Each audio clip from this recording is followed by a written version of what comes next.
Greta Schneider always knew she wasn't cut out for German city life. At 42, after 15 years working as a bank manager in Düsseldorf, she woke up every morning feeling suffocated by the grey concrete, the incessant traffic, and the mechanical routine that had consumed her adult life. Her painful divorce from Klaus 2 years earlier only intensified her feeling that she needed a radical change. "You need a vacation, not a new life," her sister Emma had said during one of their late-night phone conversations. "Düsseldorf isn't that bad. You have a good job, a nice apartment." "An empty apartment where I feel like a ghost," Greta interrupted. "Emma, I look out the window and see only buildings. There's no horizon, no open sky. I feel like I'm slowly dying in here." It was this feeling of existential claustrophobia that led Greta to sign up for international dating apps. She wasn't just looking for a man.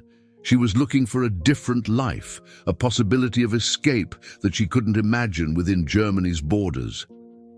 Carlos Mendoza's profile appeared on her screen one rainy March afternoon, like a window to another world.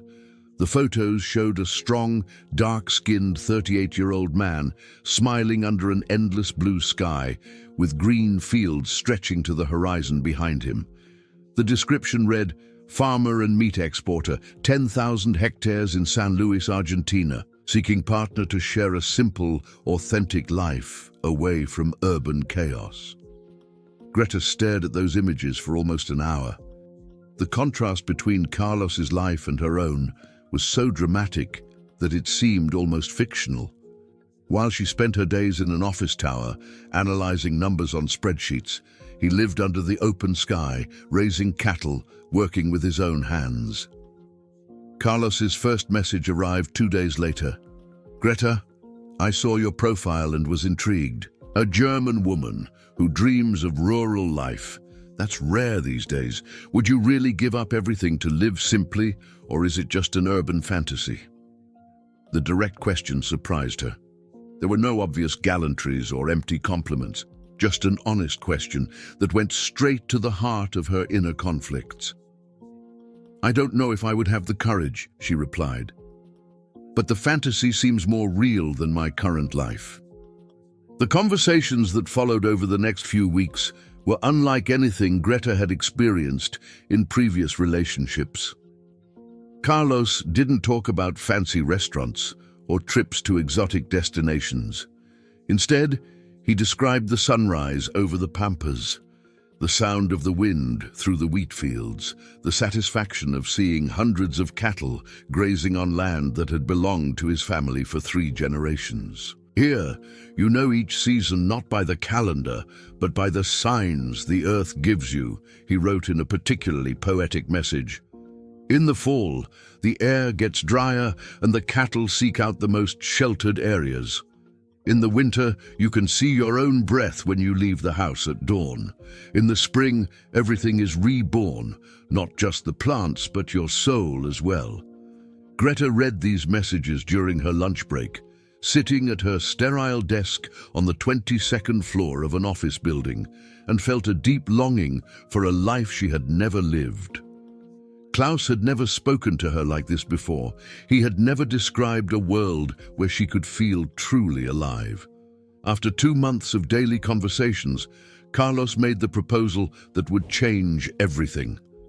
"Greta, I want you to come and see my life here. Not as a tourist, but to really experience what it would be like to live in the pampas. Stay for a month, work with me on the farm, feel the earth beneath your feet.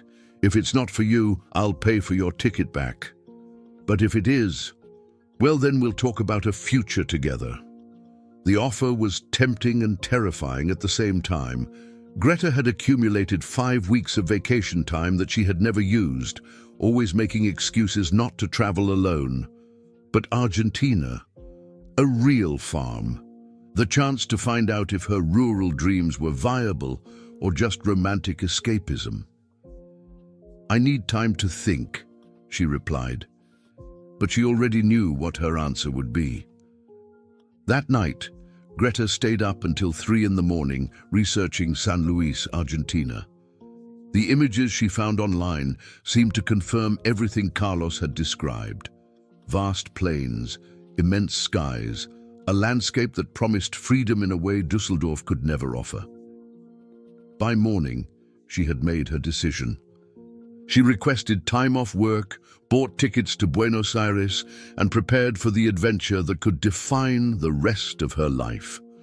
"You've completely lost your mind," Emma said when Greta told her about her plans. "You're going to travel to another continent to meet a man you've only seen in photos. What if he's a psychopath? What if he's married? What if he's not even a farmer?"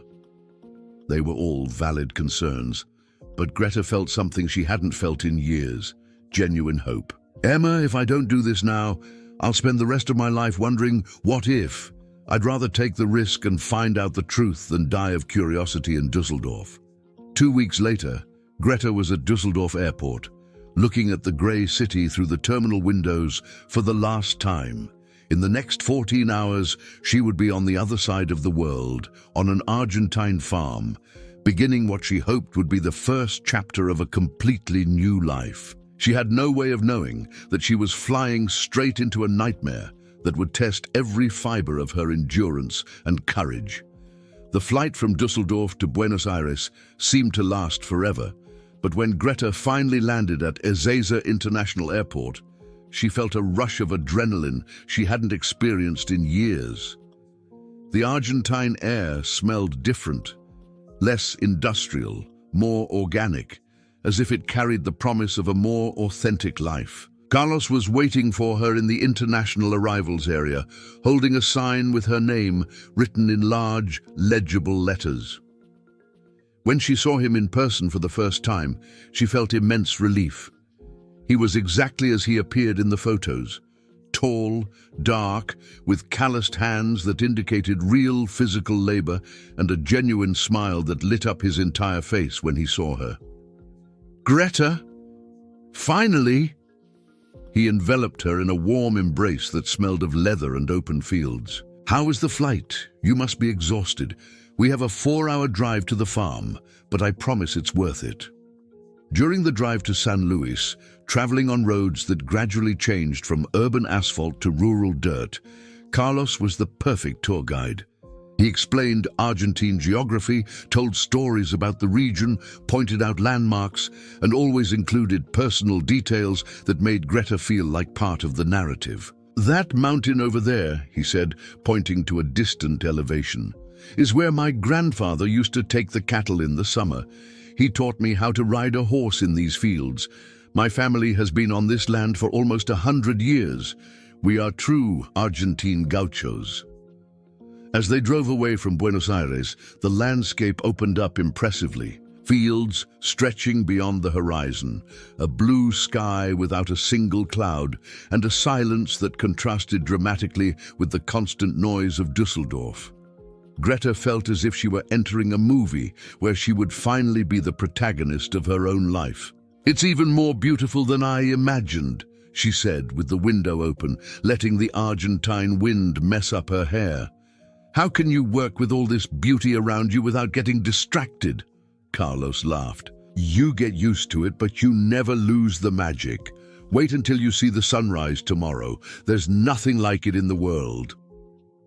When they finally arrived at the ranch, Greta felt she had found the place where she belonged.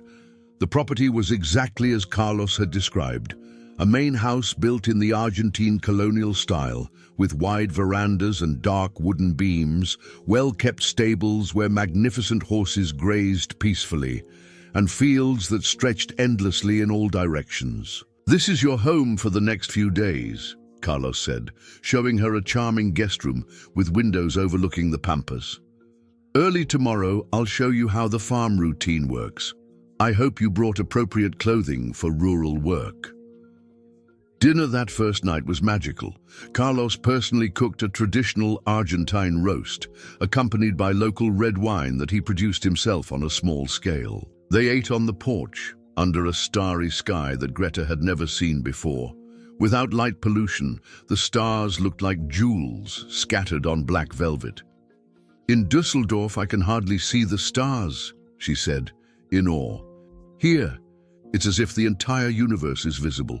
One of the advantages of living far from civilization, Carlos replied, refilling her glass. Here, you remember that you are part of something much bigger. During the first 2 weeks, life on the farm was everything Greta had dreamed of and more. Carlos taught her how to ride a horse. She had taken lessons in Germany as a child, but riding across the Argentine pampas was a completely different experience. They rode through the fields together in the morning, checking on the cattle, repairing fences, and Carlos explained every aspect of the cattle business. "This is Esperanza," he said, introducing her to a brown mare with white spots. "She'll be your companion while you're here. She's gentle, but she has personality." Greta learned to milk cows, separate calves, and identify signs of disease in cattle. Her hands, which for 15 years had only touched computer keyboards and bank papers, were now calloused and covered in dirt, and she loved every minute of it. "You're a natural," Carlos said, watching her work with an orphaned calf she had taken it upon herself to bottle feed. Most city women would have given up on the first day. The evenings were just as perfect. After work, they cooked together, drank wine on the porch, and Carlos told stories about 3 generations of Mendozas who had worked that land. Greta felt connected not only to Carlos, but to a whole lineage of people who had lived simply and authentically. It was during the 3rd week that Carlos made the proposal that would change everything. "Greta, I know you planned to stay only a month, but what if you stayed forever? What if you sold everything in Germany and came to live with me here?" Greta's heart leapt. It was exactly what she had secretly hoped to hear, but the reality of the decision terrified her. "Carlos, it's a huge step. My whole life is in Germany. A life that you yourself said was slowly killing you," he reminded her, taking her hands. "Here you are alive, Greta.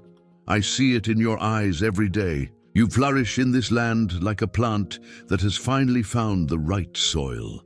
They spent hours that night discussing the future. Carlos explained that the farm was thriving. They exported meat to several countries, including Germany, and there were plans to expand operations. With the money from the sale of Greta's apartment in Dusseldorf, they could modernize equipment and significantly increase production. "It would be a partnership in every sense," he said. "Business partners and life partners. We would build something together that would last for generations." The next morning, Carlos showed her the farm's accounting books. The numbers were impressive. The operation generated more than $500,000 annually in net profit, an amount that made Greta realize that Carlos was not just a romantic farmer, but a successful rural entrepreneur. With an investment of $120,000 for modernization, he explained, showing her plans for new stables and equipment. "We could double our production in 2 years. Your contribution would be crucial to this expansion."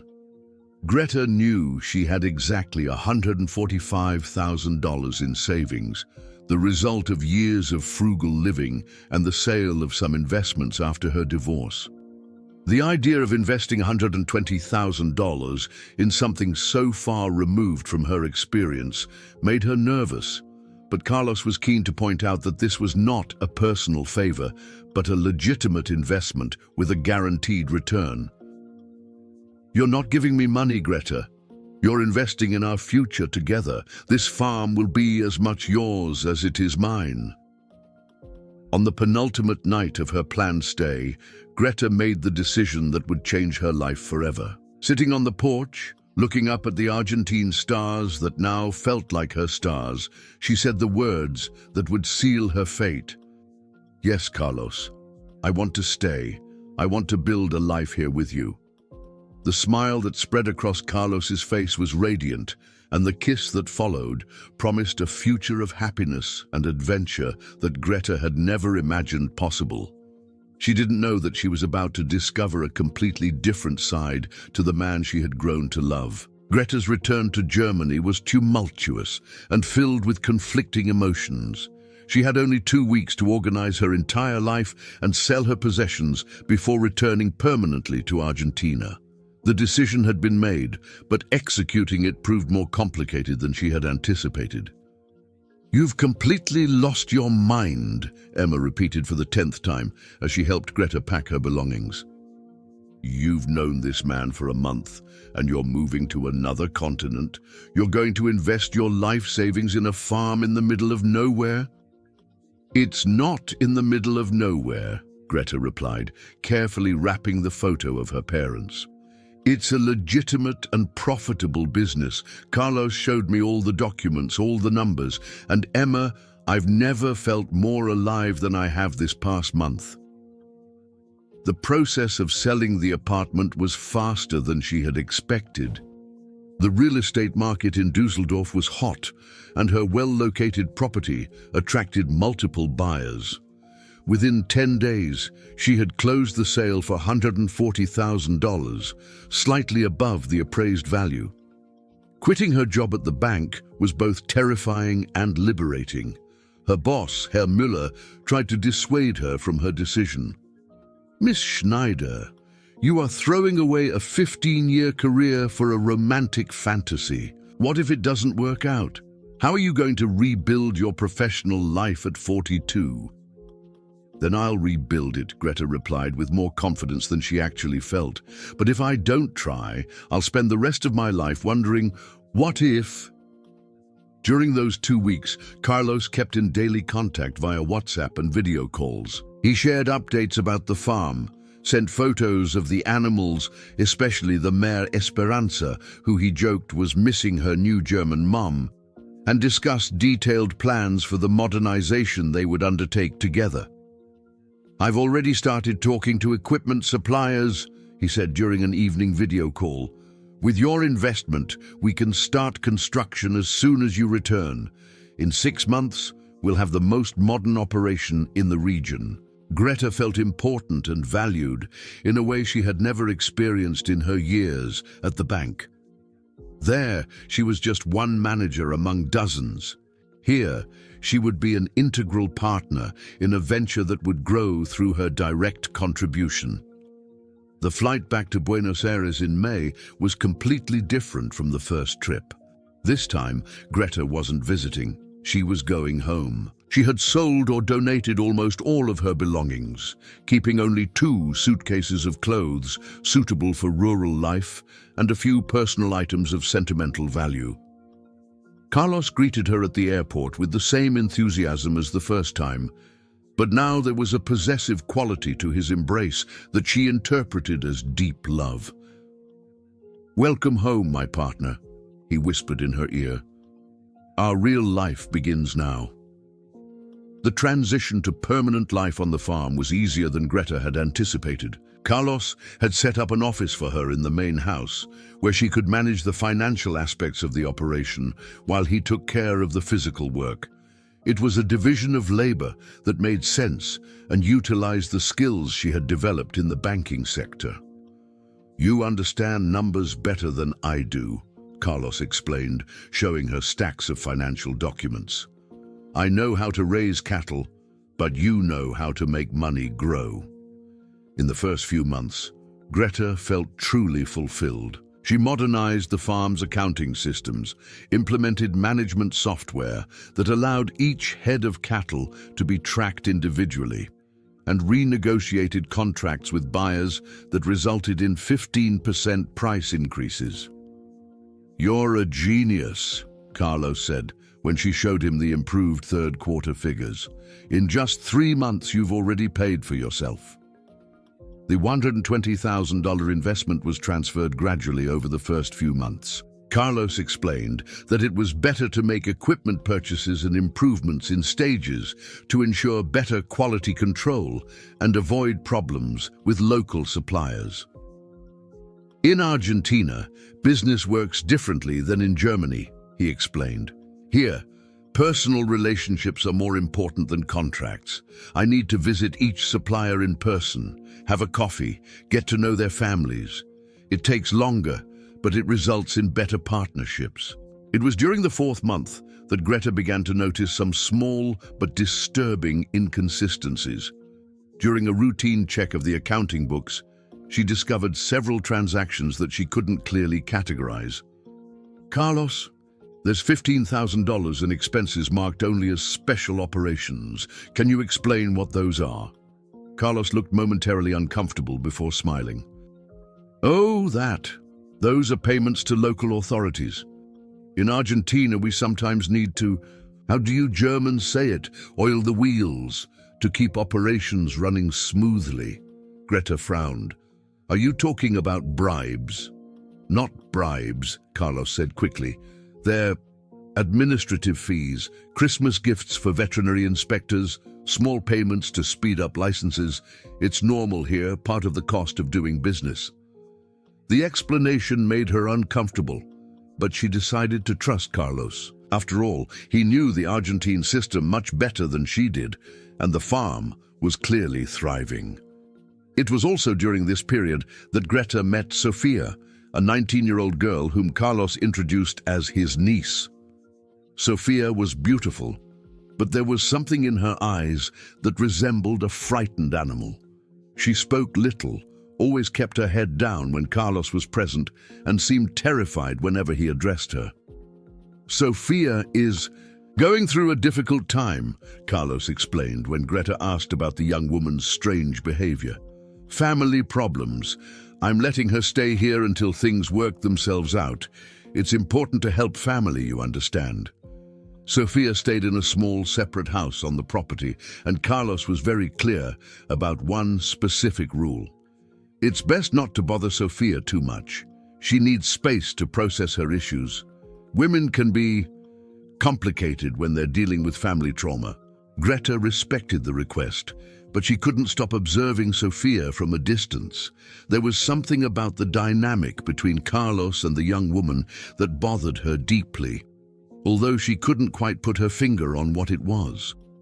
As the Argentine winter approached, Greta felt settled into her new life. She had modernized the operation, increased profits, and built a solid partnership with Carlos. But small doubts began to accumulate in her mind, like clouds forming on the horizon of her rural happiness. She did not yet know that these clouds were harbingers of a storm that would completely destroy her worldview.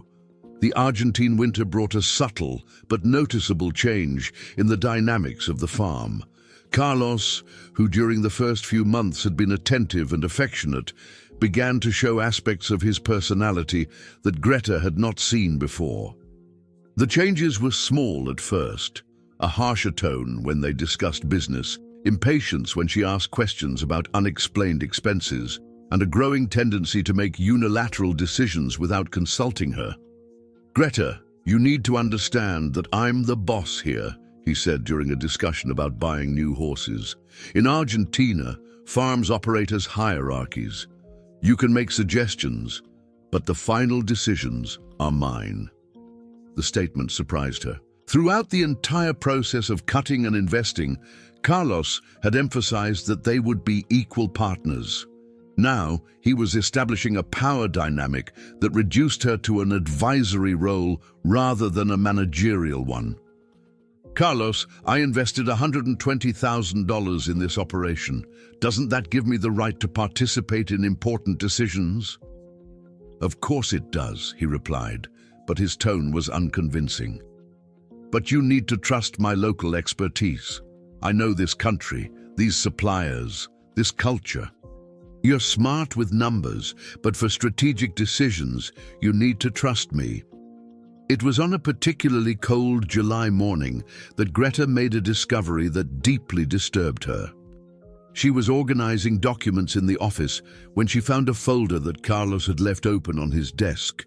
Inside were contracts in Spanish that she couldn't fully understand, but she was able to identify amounts and dates. According to the documents, the farm had sold $200,000 worth of cattle during the previous month, a sale Carlos had never mentioned to her.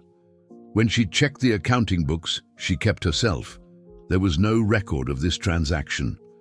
That evening, during dinner, she confronted Carlos about the discrepancy.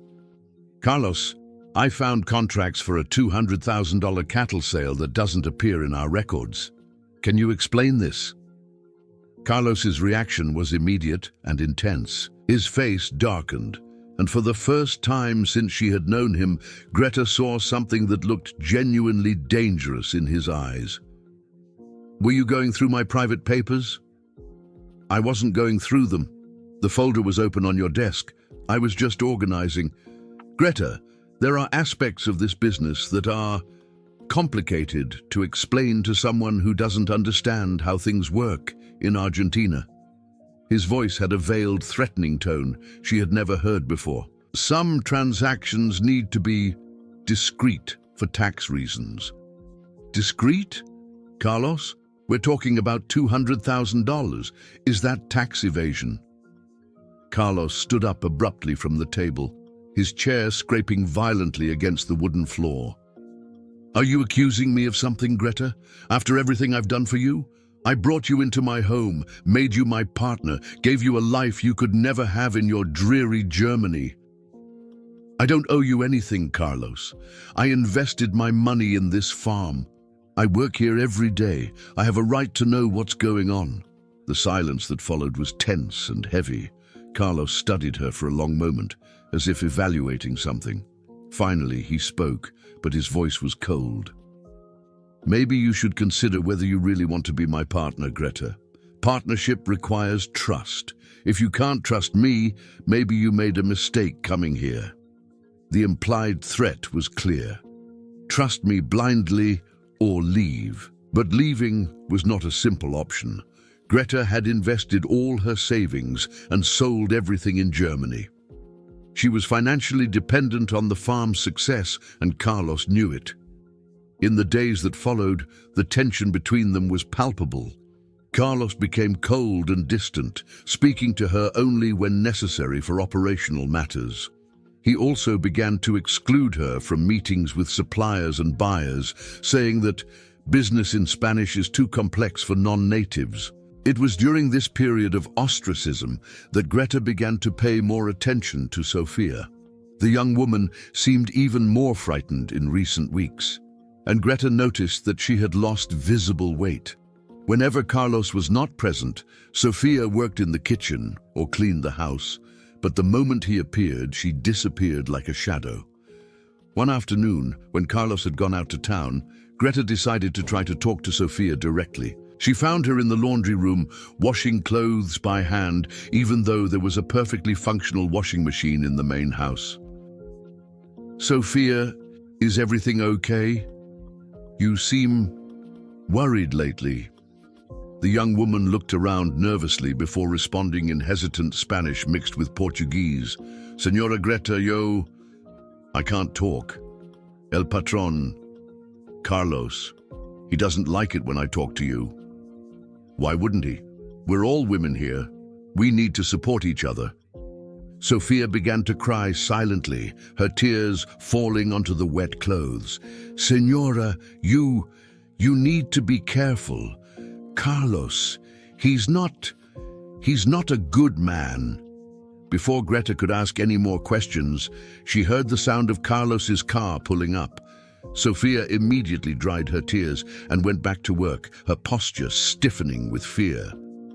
Was Sofia bothering you? Carlos asked, when he entered the laundry room a few minutes later. No, we were just talking a little. You'd better not spend too much time with Sofia, he said, his voice carrying a clear warning. She has mental problems. Sometimes she makes up stories, says things that aren't true. That's why I can't send her away. She would have nowhere to go, but I also can't trust what she says. That night, Greta couldn't sleep. Sofia's words echoed in her mind. Carlos is not a good man.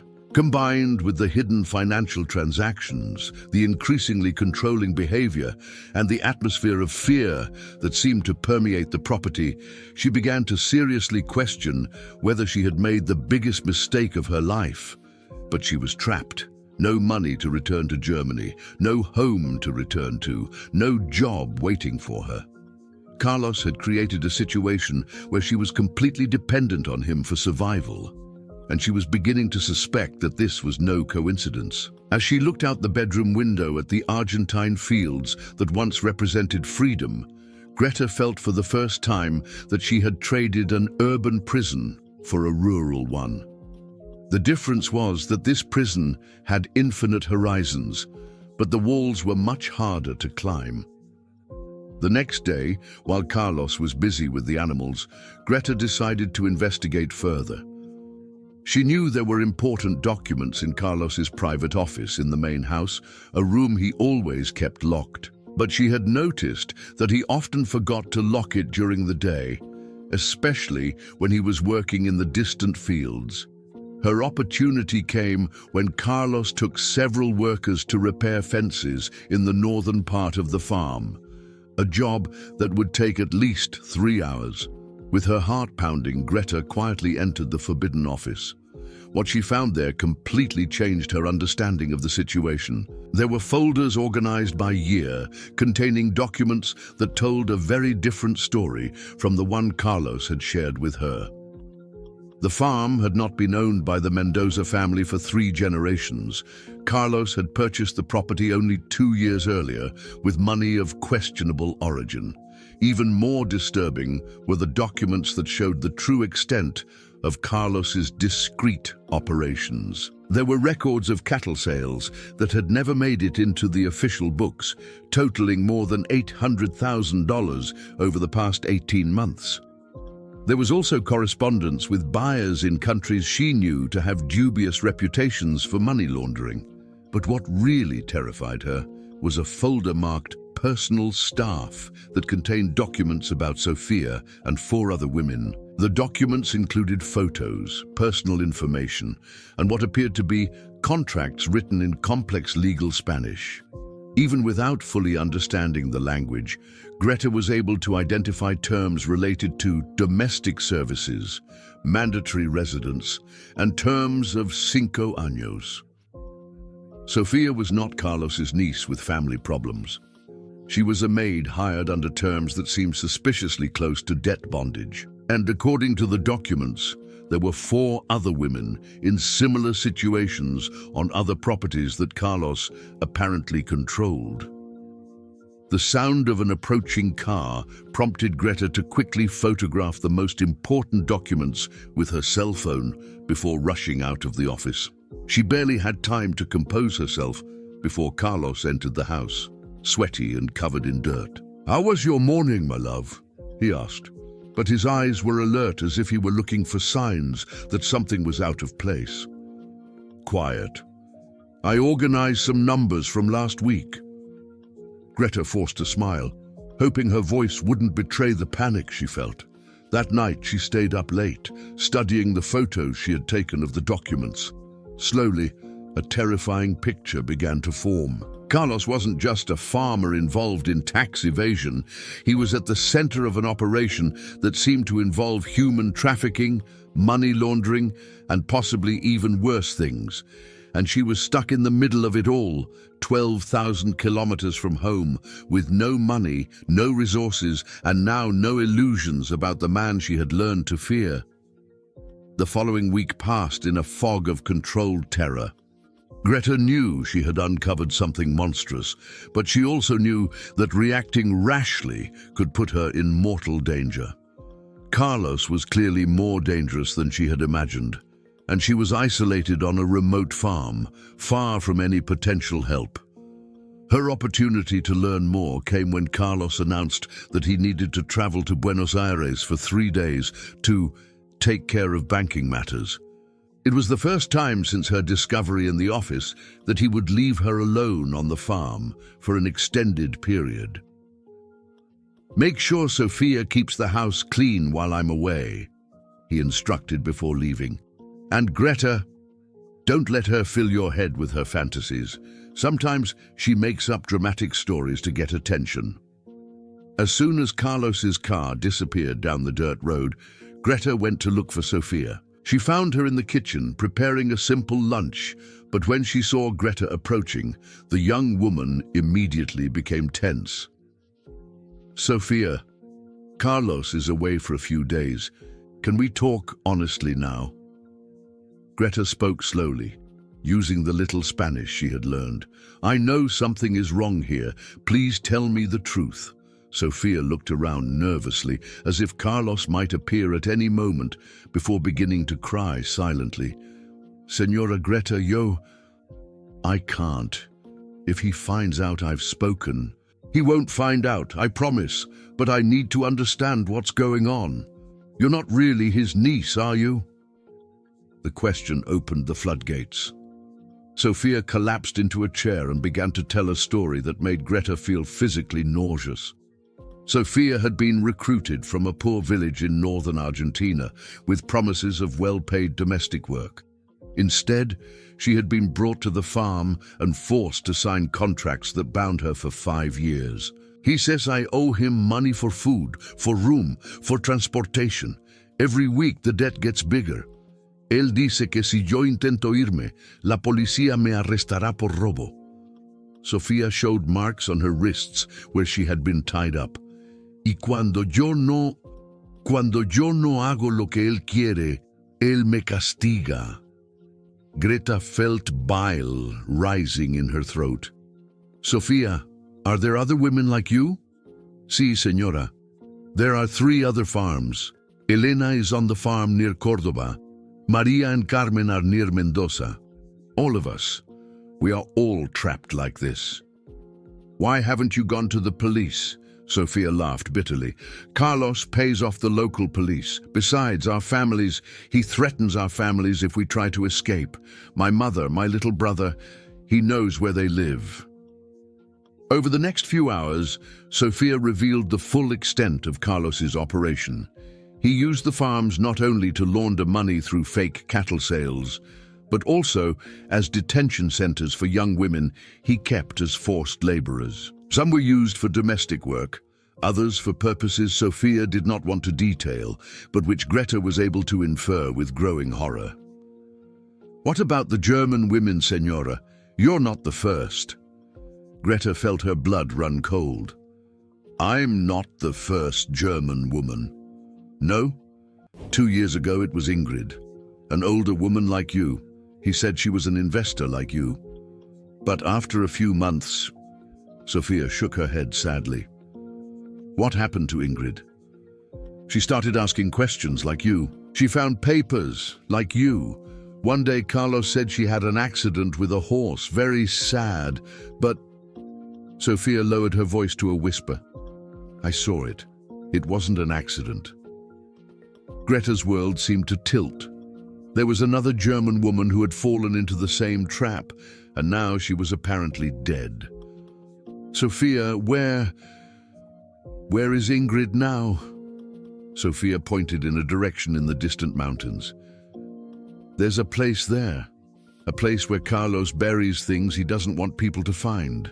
Greta realized she was looking at her own future. Carlos had used the same method with Ingrid: romance, promises of partnership, isolation, and then elimination when she became a problem. And from the documents she had found, she knew that there had been previous European investors who had contributed to Carlos's operations. "Sophia, I'm going to get you out of here, all of you. But first I need to contact the German authorities." "No, Senora, it's too dangerous. Carlos has friends everywhere. Police, government, banks. If you try..." Sophia touched her own neck meaningfully, but Greta had already made her decision. She would no longer be a silent victim. She had evidence, she had witnesses, and she had access to the outside world that the other women did not. It was her responsibility not only to escape, but to ensure that Carlos could never do this to other women again. That night, using Carlos's computer, Greta wrote a detailed message to the German consulate in Buenos Aires, attaching all the photos of the documents she had taken. She also sent copies to her sister Emma, with instructions that if anything happened to her, Emma should immediately contact Interpol. "If you are reading this," she wrote to Emma, "it means I have discovered something terrible about Carlos and may be in danger. He is not who he appears to be. There are other women here being held against their will, and I suspect there were German women before me who never returned home." She programmed the messages to be sent automatically if she did not log into the system within 48 hours, a precaution she hoped she would never need to use. When Carlos returned from Buenos Aires in 2 days, she would be ready to confront him. But this time, she would not be alone and unprotected. This time, she had a plan. What she didn't know was that Carlos had returned a day earlier than planned, and that he had been watching the farm through remote security cameras she had never discovered. He knew exactly what she had found, exactly who she had talked to, and exactly what messages she had sent, and he was coming home with plans to solve the Greta problem permanently.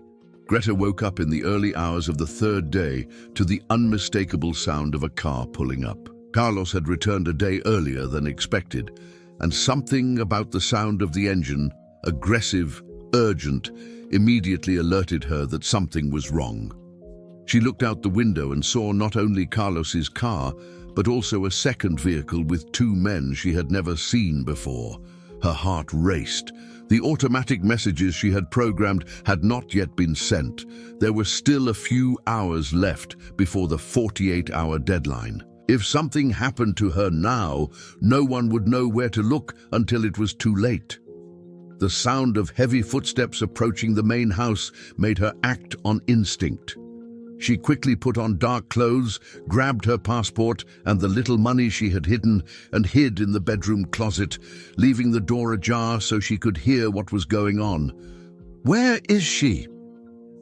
Carlos's voice was cold and controlled, but Greta could detect a dangerous fury underneath. "Probably still asleep, Jefe," replied a male voice she didn't recognize. "Do you want us to wake her up?" "Not yet.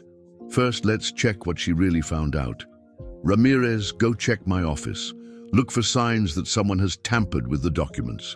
Joaquin, you come with me to Sophia's house. I need to make sure that bitch hasn't said anything to the German woman." Greta felt pure panic. They were going to interrogate Sophia, and she knew the young woman wouldn't hold up under pressure. Worse still, Carlos clearly suspected she had discovered his secrets. She needed to get off the farm immediately. As she listened to the men disperse, Greta slipped silently out the back window of the bedroom. The main house was about 200 yards from the small dwelling where Sophia stayed, and she could see lights coming on there through the pre-dawn darkness. She began to move toward the stables, where she knew she could get Esperanza, the mare Carlos had given her. If she could make it to the main road, perhaps she could find someone to help her, or at least get to the nearest town. But before she reached the horses, she heard a terrible scream coming from Sophia's house. It was a sound of pain and fear that made Greta stop in her tracks. They were hurting Sophia, and it was her fault for asking questions, for involving the young woman in her investigation. For one agonizing moment, Greta considered going back to try to help Sophia. But she knew it would be useless. 3 armed men against 2 unarmed women in an isolated location.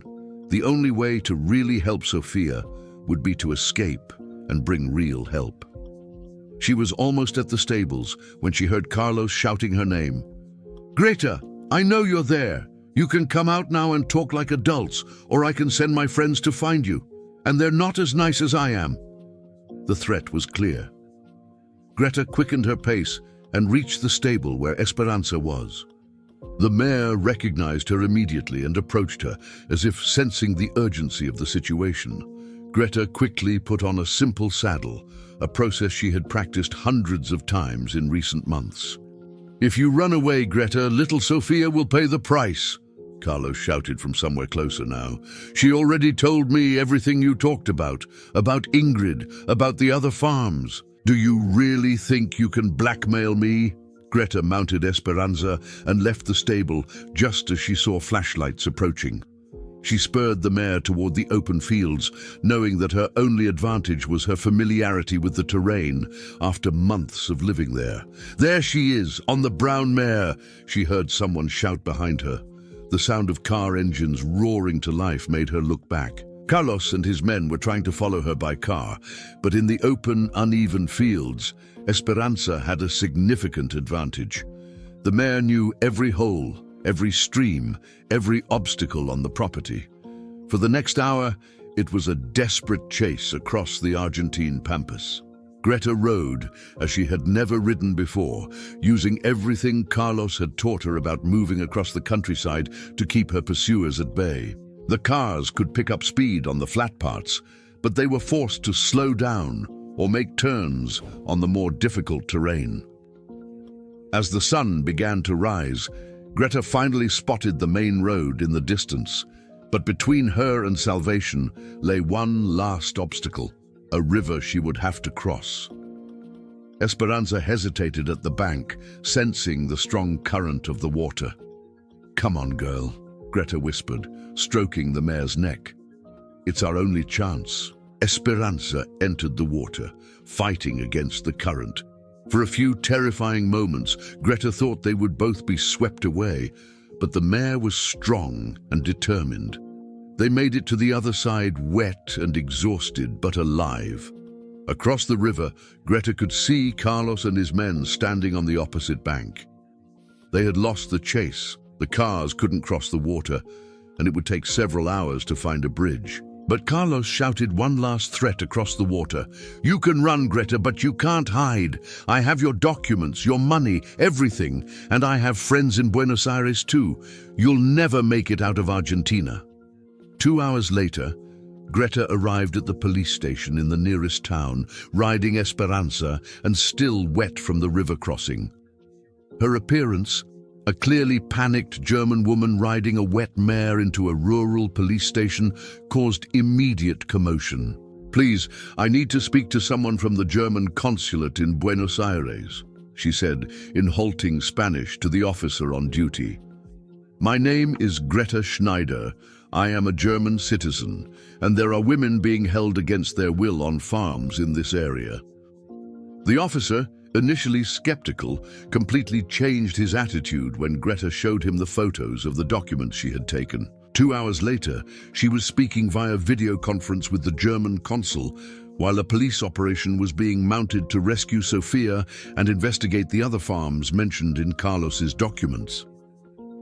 "Miss Schneider," said the consul, "your courage may have saved several lives. We will make sure you get home safely and that Mr. Mendoza faces justice for his crimes." The police operation found Sofia injured but alive, along with enough evidence to arrest Carlos and dismantle his human trafficking network. The other 3 farms were simultaneously raided, resulting in the rescue of 6 women who were being held in slave-like conditions. 3 weeks later, Greta was back in Dusseldorf, penniless but alive. She had lost her savings, but she had gained something more valuable: the satisfaction of knowing that she had turned her own victimization into justice for other women.